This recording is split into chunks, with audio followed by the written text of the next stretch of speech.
وہ نوجوان صوفے پر بیٹھا مسلسل مجھے دیکھے جا رہا تھا.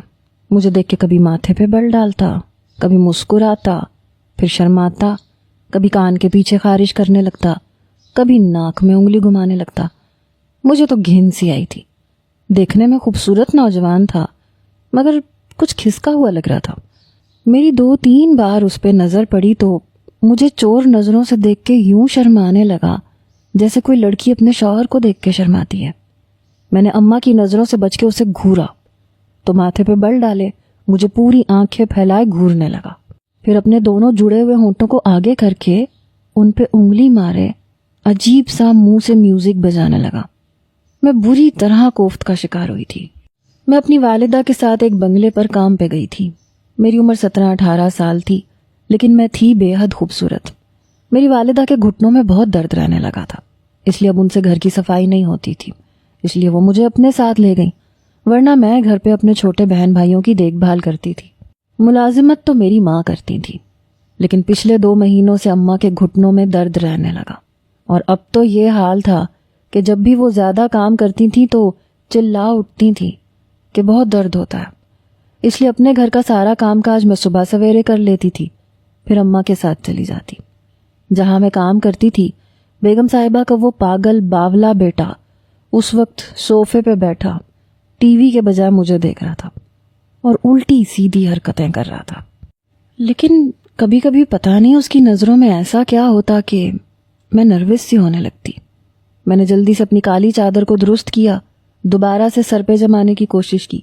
حالانکہ میری چادر پہلے سے ہی میرے سر پہ تھی لیکن میں چاہتی تھی کہ وہ مجھے نہ دیکھے. میں نے اپنا چہرہ بھی چادر کے پلو سے چھپانے کی کوشش کی لیکن وہ تو مجھے ٹک ٹکی باندھے ہی دیکھے جا رہا تھا. میں اس کی نظروں سے بڑی نروس ہو رہی تھی. بیگم صاحبہ میری والدہ سے کہنے لگیں کہ تم تو جانتی ہو میرے گھر کا سارا کام تم نے ہی پکڑ رکھا ہے.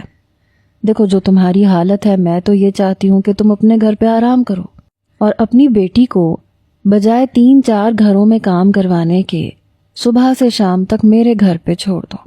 میں پورے گھر کا کام اسے دے دیتی ہوں کیونکہ میری باورچن بھی آج کل اپنے گاؤں گئی ہوئی ہے اور تمہیں تو پتہ ہے مجھے اپنی کٹی پارٹیوں سے فرصت نہیں ملتی. کبھی کسی NGO میں جانا پڑتا ہے، کبھی کسی کٹی پارٹی میں، کبھی ہائی ٹی پارٹی میں، کبھی شاپنگ پر. اور میرے بیٹے کو گھر کا کھانا پسند ہے. اب میں تو بالکل بھی نہیں پکا سکتی، میرے پاس ٹائم نہیں ہوتا. اور شہیر میرا اکلوتا بیٹا ہے، میں اس کی کوئی بات کبھی بھی نہیں ٹالتی. جب سے باورچن گئی ہے میری تو ساری روٹین خراب ہو کے رہ گئی ہے. 2 دن سے کچن میں گھسی ہوئی ہوں اور تم بھی نہیں آ رہی تھی. آج آئی ہو تو تم اپنے گھٹنوں کا رونا رو رہی ہو. دیکھو اس طرح تو کام نہیں چلے گا. میں نے اماں کو کونی ماری. مجھے وہ لڑکا اچھا نہیں لگ رہا تھا. میں اکیلی اس گھر میں کام نہیں کرنا چاہتی تھی لیکن اماں مجھے نافہمی سے استفہامیہ انداز سے ابرو اچکا کے پوچھنے لگی کیا ہے. میں نے ان کے کان کے قریب جا کے کہا اماں میں اکیلے کام نہیں کروں گی، آپ کام کریں گی تبھی کروں گی، مجھے اکیلے کسی گھر میں کام نہیں کرنا. میں نے ابھی یہ بات کہی ہی تھی کہ اماں نے مجھے چپ رہنے کا اشارہ کیا. اماں نے پتہ نہیں کیوں حامی بھر لی. پھر بیگم صاحبہ نے کہا کہ گھر کا راشن میں تمہیں ڈلوا دوں گی، اس کے علاوہ تمہیں مہینے کے 25,000 دوں گی. یہ سن کے تو میری ماں کی آنکھیں پھیلی کی پھیلی رہ گئیں. میری ماں تو بڑی خوش ہو گئی اور فوراً سے مان بھی گئی لیکن میرا دل نہیں مان رہا تھا کہ میں اس گھر میں کام کروں اور وہ تو بالکل کسی پاگل کی طرح مجھے دیکھے جا رہا تھا.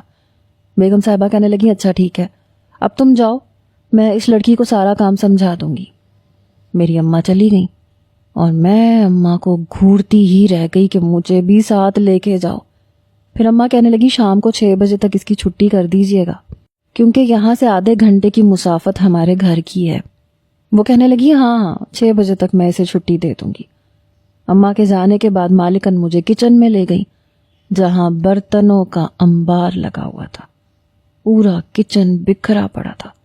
وہ کہنے لگی پہلے کچن کی صفائی کر لو پھر میں تمہیں بتاتی ہوں کہ اور کیا کیا کرنا ہے. میں کام میں بہت اچھی اور تیز تھی اس لیے فٹافٹ میں نے سارے برتن دھو لیے، کچن بھی صاف ستھرا کر دیا. آدھے گھنٹے میں فارغ ہو گئی.